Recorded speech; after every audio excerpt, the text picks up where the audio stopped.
ఆకుల సీతారాం బాలశిష్య బృందం చేత అష్టలక్ష్మి వైభవం కూచిపూడి నుంచి రూపం ఉంటుంది. అలమేలుమంగ సహిత శ్రీ వెంకటేశ్వర స్వామికి సభా సరస్వతికి నమస్కరిస్తున్నాను.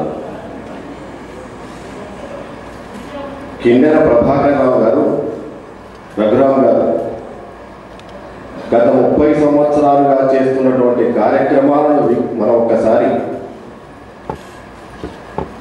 వీక్షించినట్లయితే అసలు ప్రతి కార్యక్రమం కూడా మన సంస్కృతిని ఆలంబనగా చేసుకొని ఏర్పాటు చేసినటువంటి కార్యక్రమాలు.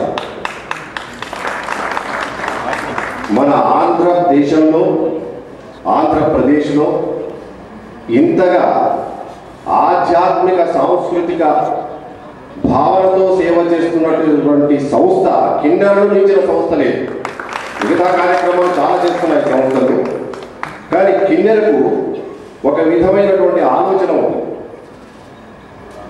ఈరోజు ఈ త్యాగరాయ గాన సభకు నేను ముందు అడుగు పెట్టగానే వెంకటేశ్వర స్వామి గర్భగుడిలోకి ప్రవేశిస్తున్నట్టు అనిపించింది. వెంకటేశ్వర స్వామి ఆశీస్సులు ఉన్నాయి కాబట్టి ఈ నెల 6వ తేదీ నుంచి 23వ తేదీ వరకు ఇంత ఘనమైనటువంటి కార్యక్రమాలను నిర్వహిస్తున్నారు. వారిని మనసారా అభినందిస్తున్నారు.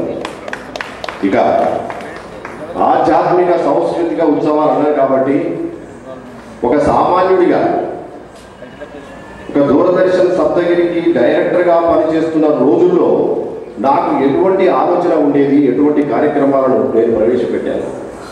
దానికి ఒక కారణం ఉంది.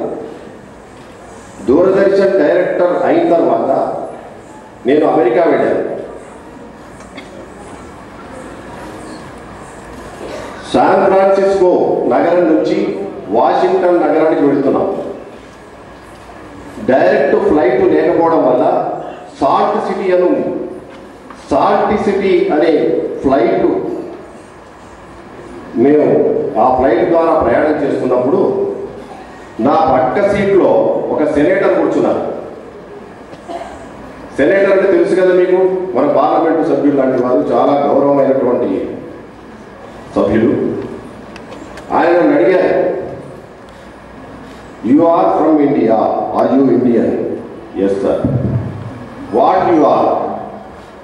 నేనేం చెప్పాలి? దూరదర్శన్ సప్తగిరి డైరెక్టర్ అంటే ఆయన తెలుస్తుందా? తెలియదు కదా. అంటే నేను అప్పుడు చెప్పుకోవాలి, దూరదర్శన్ అంటే పబ్లిక్ సర్వీస్ బ్రాడ్కాస్ట్ అని ఇదంతా ఉంది అని చెప్పుకోవాలి. కానీ అక్కడ కొంచెం నాకు కొంచెం ఒక అతిశయం, అంటే నా గురించి చెప్పుకోవాలి అనే తపన వచ్చింది. I am the great great great grand son of Saint Bharadwaja, who had invented this flight technology in which we are now traveling. Bharadwaja Maharshi గొప్ప మహర్షి. ఆ మహర్షికి నేను ముని మనవాడిని అన్నాను, ఎందుకంటే మాది భరద్వాజ గోత్రం. ఆయన వెంటనే కూల్ డ్రింక్ తాగుతున్నాడు, ఆ టిన్ ఓపెన్ చేసి తాగుతున్నాడు. నేను ఇది అనగానే ఒక్కసారి ఉలికి పడ్డాడు, ఆ టిన్ ఆయన ఒళ్ళో పడింది. అంటే ఎందుకు చెప్పాను? భరద్వాజ మహర్షి విజిబుల్ ఇన్విజిబుల్, దృశ్యం అదృశ్యం, ఈ విమాన యంత్రాన్ని కనిపెట్టినటువంటి గ్రేట్ టెక్నోక్రాట్. ఇవాళ ప్రపంచమంతా ఒక గ్రామంగా, ఒక విలేజ్గా మనం చెప్పుకుంటున్నాం. అలాగే ప్రపంచం నడుస్తున్నది అంటే భరద్వాజ మహర్షి కనిపెట్టినటువంటి ఆ విమాన యంత్రమే కాదు. అయితే ఇది చెప్తున్నప్పుడు మా బావమరిది పక్క సీట్లో ఉన్నాడు. బావగారు, ఎందుకంటే చాలాసార్లు ఇట్లా మీరు భరద్వాజ మహర్షి గురించి పొగుడుతుంటారు. ఆయన ఈ యంత్రాన్ని కనిపెట్టి ముందు వచ్చే తరాల వారికి ఈ పేటెంట్ రైట్ రాసిస్తే మనకు వాళ్ళ ఎవడి విమానం తయారు చేసినా ప్రపంచంలో కూడా మనకు డబ్బులు వచ్చేటివి కదా. మనం ఒక హైదరాబాద్లోనే కాదు, భారతదేశంలో మహానగరాలన్నింటిలో ఆస్తులు సంపాదించే వాళ్ళం కదా.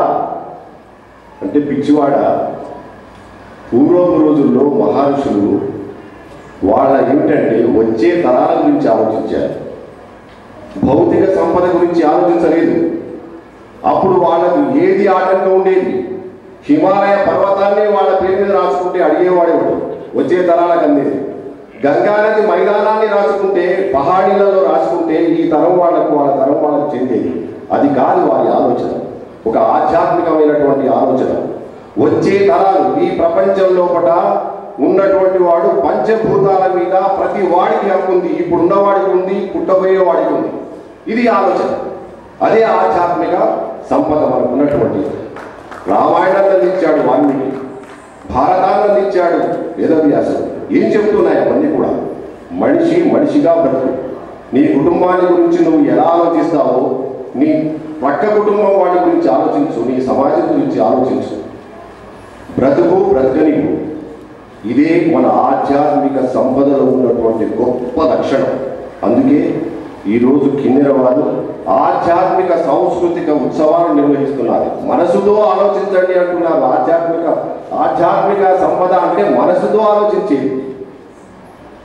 ధర్మాన్ని అధర్మాన్ని గురించి చెప్పేది, న్యాయాన్ని అన్యాయాన్ని గురించి చెప్పేది, మానవుడిగా బ్రతుకు దానవుడిగా కాదు అని చెప్పేది మన ఆధ్యాత్మిక సంపద.